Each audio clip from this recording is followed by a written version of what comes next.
سب تعریف اللہ ہی کو ہے جس نے اپنے محبوب بندے محمد صلی اللہ علیہ وآلہ وسلم پر یہ کتاب نازل کی اور اس میں کسی طرح کی کجی اور پیچیدگی نہ رکھی، بلکہ سیدھی اور سلیس اتاری تاکہ لوگوں کو عذاب سخت سے جو اس کی طرف سے آنے والا ہے ڈرائے، اور مومنوں کو جو نیک عمل کرتے ہیں خوشخبری سنائے کہ ان کے لیے ان کے کاموں کا نیک بدلہ یعنی بہشت ہے جس میں وہ ہمیشہ رہیں گے، اور ان لوگوں کو بھی ڈرائے جو کہتے ہیں کہ اللہ نے کسی کو بیٹا بنا لیا ہے۔ ان کو اس بات کا کچھ بھی علم نہیں اور نہ ان کے باپ دادا ہی کو تھا۔ یہ بڑی سخت بات ہے جو ان کے منہ سے نکلتی ہے،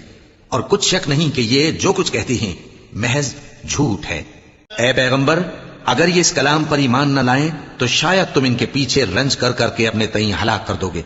جو چیز زمین پر ہے ہم نے اس کو زمین کے لیے زینت بنایا ہے تاکہ لوگوں کی آزمائش کریں کہ ان میں کون اچھے عمل کرنے والا ہے، اور جو چیز زمین پر ہے ہم اس کو نابود کر کے بنجر میدان کر دیں گے۔